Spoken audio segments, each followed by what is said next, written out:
তো আমরা এখন বেরিয়ে পড়ছি, আমাদের 11টার সময় চেক আউট ছিল। তো যাই হোক, আমাদের ওই সিসিটিভি ফুটেজ দেখতে দেখতে ওই ঝামেলা মেটাতে এত দেরি হয়ে গেল।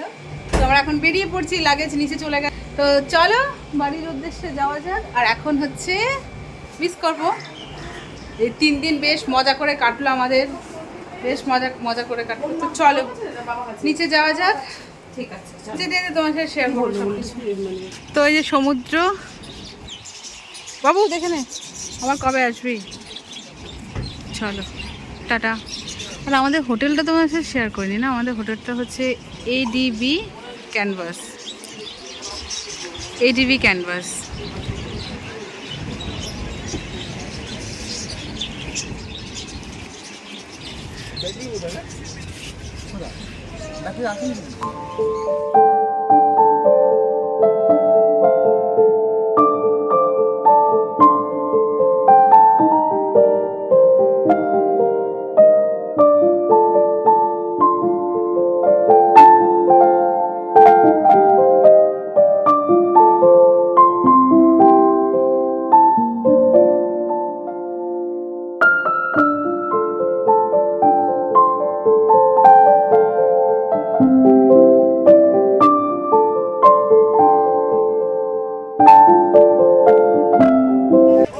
আমরা পৌঁছে গেছি হচ্ছে উদয়পুর, বলে না বেরোলাম হচ্ছে বাড়ির উদ্দেশ্যে, পৌঁছে গেলাম উদয়পুর।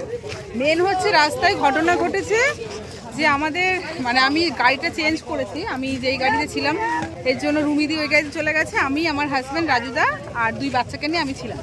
তো হঠাৎ করে খাওয়া নিয়ে কথা হচ্ছে, মানে রাজদ্বীপ, বিশেষ করে রাজদ্বীপ বলেছে কাঁকড়া খাবো।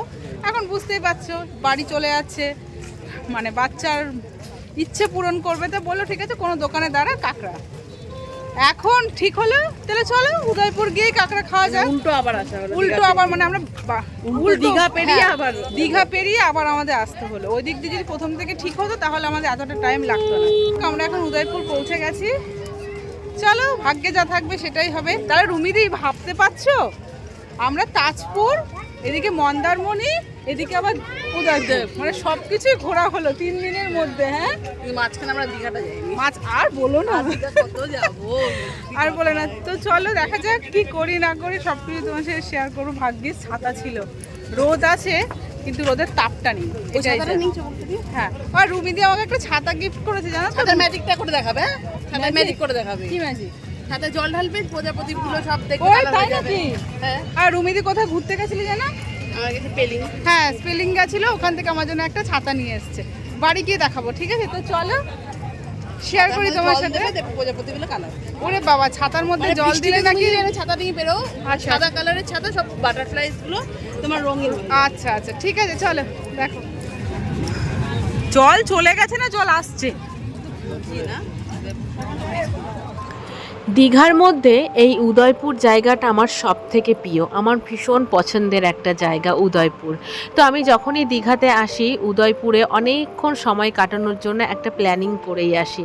তো এইবার যেহেতু আমাদের হঠাৎ করেই ঠিক হয়েছে যে আমরা উদয়পুরে গিয়ে বাচ্চাগুলোকে কাঁকড়া খাওয়াবো, এর জন্য আমরা বেশিক্ষণ টাইম কাটাতে পারিনি।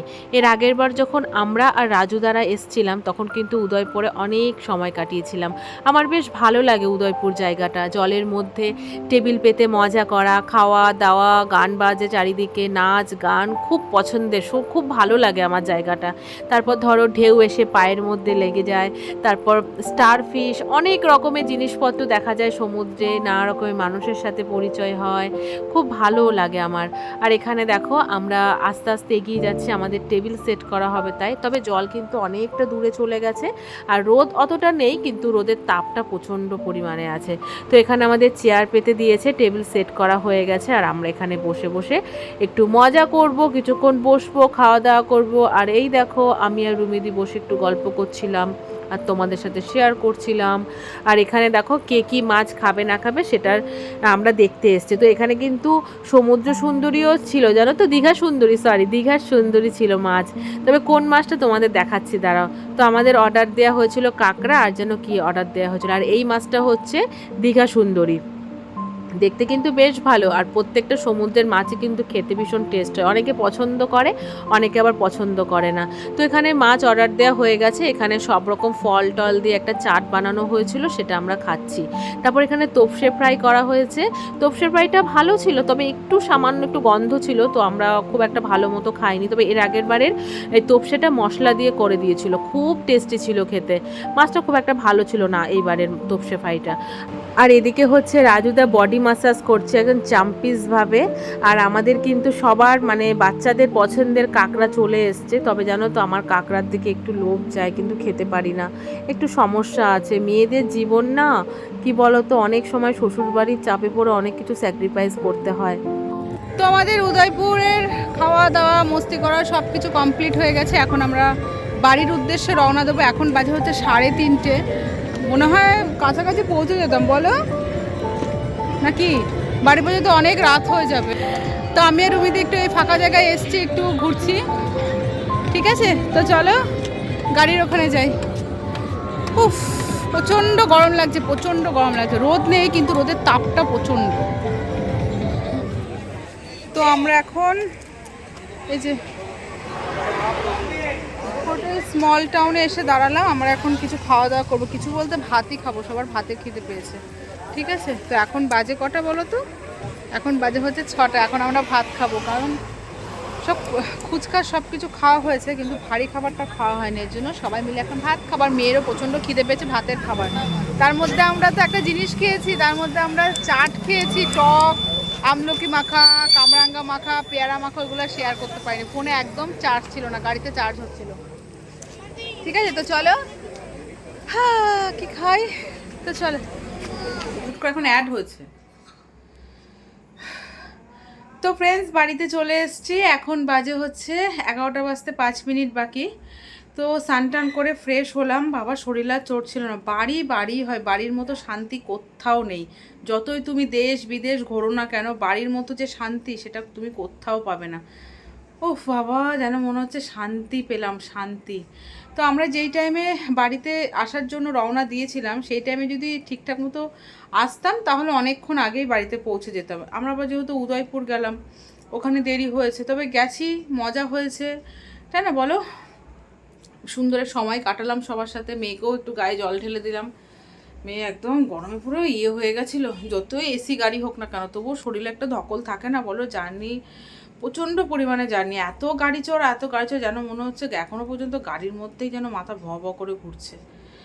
তো যাই হোক, রাতে ডিনার তো আমরা করেই এসেছি। একদম সিম্পল খাবার খেয়েছি। তোমার হচ্ছে কি খেলাম? আলু ভাজা, আলু পটলের তরকারি, ডবল ডিমের অমলেট আর ডাল। বেশ ভালো, বেশ ভালো। মানে এই কয়দিন মাছ মাংস খেতে খেতে না মুখে যেন কেমন একটা বিচ্ছিরি একটা ভাব চলে এসেছিলো। এই জন্য হালকা পাতলাই খেলাম। আরও যদি ডিমটা যদি না হতো আমার, তাতেও কোনো সমস্যা ছিল না। তো এক থালায় নিয়ে মেয়ে আর আমি খেয়ে নিয়েছি। এখন মেয়ের একটু খিদে পেয়েছে, তাই আমি বললাম যে ঠিক আছে, একটু জল বিস্কুট খাওয়া বাবা, আজকে আর কিছু খেতে হবে না। তো আজকে হচ্ছে পাড়াতে আমাদের ফাংশন হচ্ছে, তাই হাজব্যান্ড একটু গেছে, চলে আসবে। তো আমি আর মেয়ে ফ্রেশ হয়ে গেছে। এখন বিছানাটা ছাড়বো, ঝেড়ে ঝেড়ে শোবো। আর পাচ্ছি না, জল খাবো, জল খেয়ে শোবো। যতক্ষণ না শুতে পারছি ততক্ষণ আর ভালো লাগছে না। তো কাল থেকে শুরু হবে আবার জার্নি, সংসার জার্নি। 3 দিন বেশ ভালোই কাটলো। তবুও দেখবে জার্নিং করে আসার পর যখন নিজের বাড়িতে পা দিই না, তার মতো শান্তি আর কোথাও পাওয়া যায় না। ঠিক আছে, তো চলো ভিডিওটা এখানেই শেষ করি। যদি তোমাদের কিছু ভালো লেগে থাকে অবশ্যই লাইক করো, কমেন্ট করো। টাটা, দেখা হচ্ছে নেক্সট একটা ব্লগ ভিডিওতে। কেমন? Bye bye, good night. সবাই খুব ভালো থেকো, সুস্থ থেকো। Love you all. টাটা বাবা, গুড নাইট করে দাও। ঠিক আছে, মেয়ে খালি গায়ে তো, এর জন্য তোমার সাথে শেয়ার করলাম না।